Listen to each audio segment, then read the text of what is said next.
Alright guys, I am back with my review of this week's WWE Monday Night Raw for March 17th, 2014. And the show starts off with Triple H coming out. He says that he's had a week to get over this whole Daniel Bryan thing. He's not upset anymore. But later tonight he wants to talk to Daniel Bryan face to face. So, Randy Orton and Batista come out. And they're upset that the main event at WrestleMania could potentially be a triple threat match. And Triple H is like, you don't have faith in me? You think I'm going to lose to Daniel Bryan?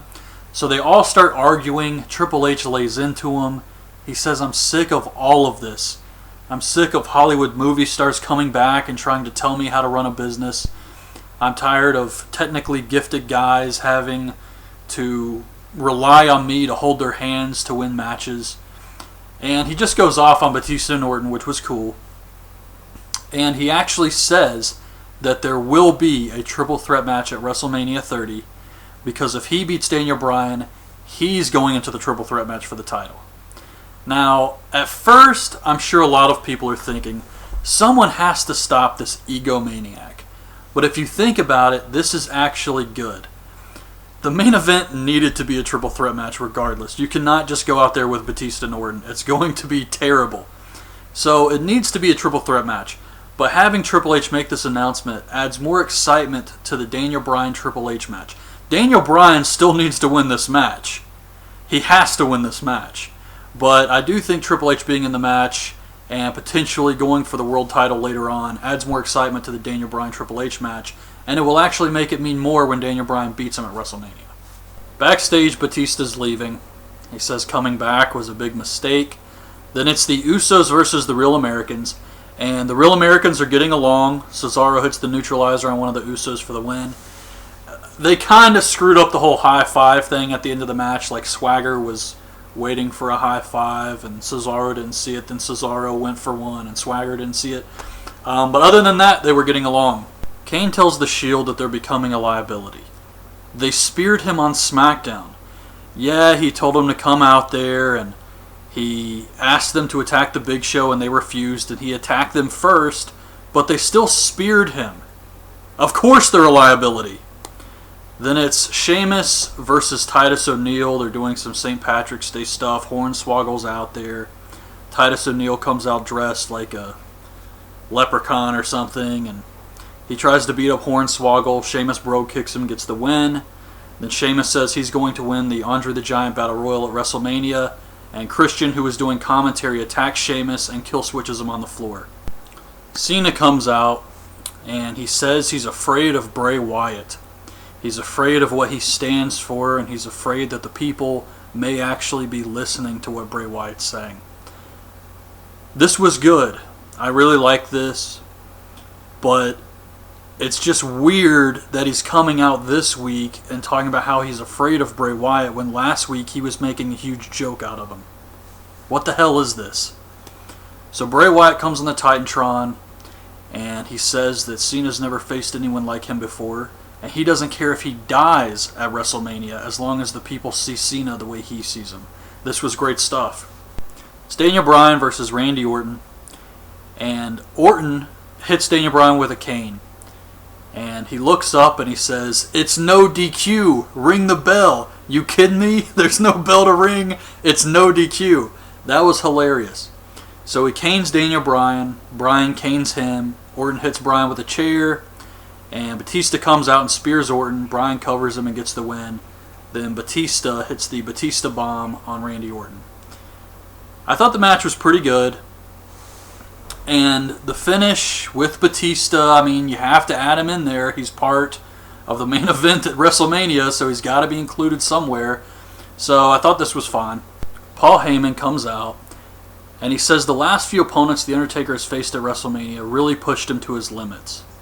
And he shows this awesome video that shows the history of the streak, how the Undertaker is getting more and more worn down with every battle, how time has started to affect The Undertaker. And now Brock Lesnar is coming up. This video was great. That's all they did for the whole Brock-Undertaker thing this week. So Undertaker wasn't there, Brock wasn't there, but they had Heyman, they had this video, and the video was very well done. Backstage, Stephanie is pissed off at Triple H because If he becomes the champion, how is he going to fulfill his COO obligations and their family? He's going to be on the road. But is he really going to be on the road any more than he already is? I mean, I know what they're trying to say here, but, you know. It's Goldust versus Fandango. And Goldust was not happy at the end of this match. I don't know what the hell went wrong here. Goldust got his eye busted open. Spots were botched. It was a huge clusterfuck out there. I don't know what the problem was. But Goldust hits the final cut for the win. And he's visibly upset after this match. The man has a temper, that's for damn sure. Then Kane comes out, and he wants to talk to Jerry Lawler because he's blaming Lawler and his Memphis connections for the Daniel Bryan Occupy Raw segment. How all those people were allowed in the ring. And he calls Lawler into the ring, and then he calls out the Shield. He wants the Shield to destroy Lawler. They refuse, and they end up triple powerbombing Kane. Now, I really have no idea where this is going, but I think because they put off breaking up the Shield, I think one of the Shield members is going to align themselves with Kane, and it's probably going to be Ambrose. And he's going to secretly be working with Kane against the other two members of the Shield, and then they will break the Shield up, and it's going to be like a big surprise or something. It's the Funkadactyls versus AJ and Tamina. Naomi returns here. She's wearing a bedazzled eye patch. I think one of the rap members of Immature used to wear one of those too. They had their match. Naomi was good here. She hits the split leg moonsault on AJ for the win. Afterwards, AJ's pissed at Tamina, and Tamina pushes her. I do not care about this at all. Then we find out Mr. T is going to the Hall of Fame in the celebrity wing, and I actually like how they have all the superstars every year, and then they have the celebrity. So as long as they do it like that, this doesn't bother me at all. I know some people get upset with Drew Carey and other people like that going in, but it's a celebrity wing. It's not like they're going into the Wrestler Hall of Fame. So I have absolutely no problems with Mr. T going in.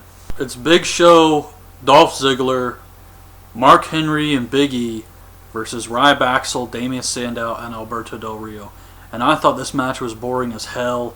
Big Show hits a chokeslam on Damian Sandow for the win. And I think it's really sad that Sandow takes the pin here instead of Curtis Axel. That just shows you how much they think of Sandow right there. Bray Wyatt faces Kofi Kingston again, beats him with his sister Abigail. Pretty much a squash match. But they played this hype video for Bray Wyatt versus John Cena. And the video was great, don't get me wrong. But they tried to make it look like these guys have this long history. And they really don't. Not a lot has happened between these two guys to deserve a video like that. So Triple H comes out and he calls out Daniel Bryan. And he really puts Daniel Bryan over here. So watching this I was thinking, finally, they're finally putting Daniel Bryan over. For weeks they've been calling him a B+ player and beating the crap out of him. They're finally putting him over. And he says Daniel Bryan has had a ton of crap dumped on him, but he keeps coming back and he's earned his respect. And Triple H goes to leave, and then Stephanie comes out with a bunch of cops. And the cops get in the ring, and they arrest Daniel Bryan for what he did on Raw last week. And Triple H is like, "What are you doing? Stop this. I told you, I got this. Let me handle it." And he gets in the ring, and the cops have handcuffed Daniel Bryan. They're holding him down with billy clubs. And Triple H is like, "Stop, because you're not even real cops." Well, when he said that, I was thinking they're never real cops because real cops could not participate in something like this. And they're always just local indie wrestlers. But, you know, that's outside the storyline and everything. But he says, "You're not real cops." So they leave. And that was the swerve. So now it's Triple H with a handcuffed, defenseless Daniel Bryan. And he proceeds to beat the shit out of Daniel Bryan. He throws his head into a bunch of stuff. He rips his shirt off, punches him. Daniel Bryan tries to fight back with headbutts. Triple H puts his head against the ring post and cracks it with a chair. And then he pedigrees him in the ring while he's still handcuffed. And that was the end of the show. And I thought this was awesome. This beatdown lasted a very long time, but it kicked ass.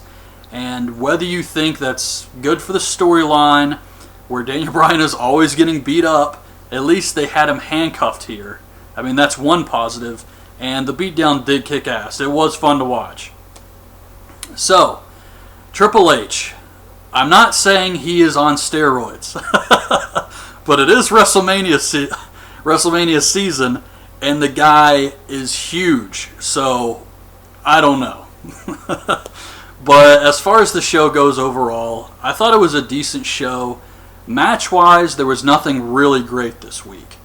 And Undertaker wasn't even there, but they did have some cool video packages. I guess that's something. And they had the awesome beatdown of Daniel Bryan. That was cool. What else? What else was good on here?